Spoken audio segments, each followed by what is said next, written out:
Hello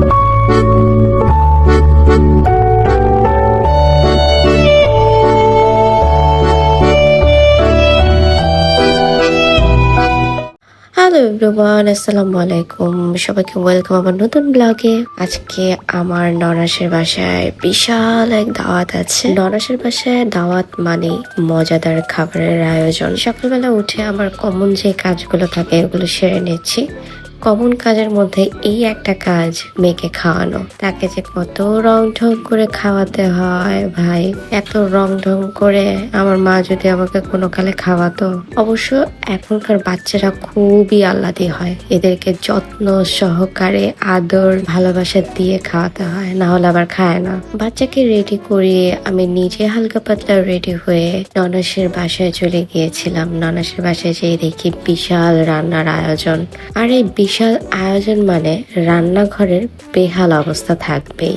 আমার শ্বশুর বাড়িতে রান্নার দায়িত্বটা এখনো আমার ঘাড়ে পড়েনি। আমি মাঝে মাঝে চিন্তা করি, যদি রান্নাও আমাকে করা লাগতো আর বাচ্চা কাচ্চাও আমাকে পালা লাগতো, আমি মনে হয় পাগল হয়ে যেতাম। এখন শুধু বাচ্চা পালি আর বিজনেস করি, তাতেই আমার কিচ্ছু মনে থাকে না। আমি সেসব মায়েদের কথা চিন্তা করি যারা সংসার সামলায় আবার বাচ্চা কাচ্চাও সামলায়, তাদের কি একটা অবস্থা। আমরা এসব যত সহজ ভাবি না, কোনো কিছুই আসলে সহজ না। এই দায়িত্বটা সব থেকে বেশি কঠিন। তারপরে আমাদের অনেক মায়েদের দিন শেষে এটা শোনা লাগে, তুমি সারাদিন কি করেছো।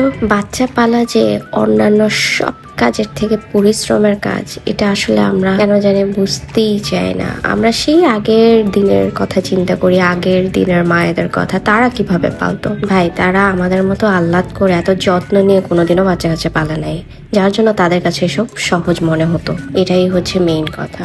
বাই দ্য ওয়ে, অনলাইন থেকে আমার বাচ্চার জন্য সুন্দর 2 জোড়া জুতো অর্ডার করেছিলাম। রনাসের বাসায় খুব ভালো একটা টাইম স্পেন্ড করেছি অ্যান্ড বসে বসে আমার আগের ভিডিওগুলো দেখছিলাম। আমি না এটা প্রায় সময় করি, যখন ফ্রি থাকি বসে বসে আগের ভিডিওগুলো চেক করি। এই জন্য প্রায় সময়ই আমি বলি, আমার বেশিরভাগ ভিডিও আমি আমার নিজের জন্য দিই। এগুলো স্মৃতি হিসেবে রেখে দিই, যখন দেখতে ইচ্ছা করে দেখি। দাওয়াতের প্রোগ্রাম শেষ করে গিয়েছিলাম, অফিসে অনেক কাজ ছিল অ্যান্ড এটা আমার শোয়ার আগের টুকটাক স্কিন কেয়ার। আমি প্রপার ভাবে মেকআপটা ক্লিন করি ডাবল ক্লিনজার দিয়ে। ডাবল ক্লিনজার গুলো মেয়েদের স্টকে রাখা খুবই জরুরি, প্রপার ভাবে লুঙ্গু ক্লিয়ার করার জন্য। লাস্ট ওয়ান, এটা আমার রেগুলার ইউজের একটা প্রোডাক্ট, ডার্ক সার্কেল রিমুভার কেস সিক্রেটের প্রোডাক্ট। এটা কিন্তু কোরিয়ান বেস্ট প্রোডাক্ট। এটা যাদের ডার্ক সার্কেল, পিগমেন্টেশন, রিঙ্কেল এগুলো দিয়ে ফেস ভরে যাচ্ছে, তাদের জন্য এটা অনেক ইম্পর্টেন্ট। একদম 100% অরিজিনালটা কিন্তু আপনারা আমাদের পেজে পেয়ে যাবেন। গুড নাইট, দেখা হবে নেক্সট ব্লগে।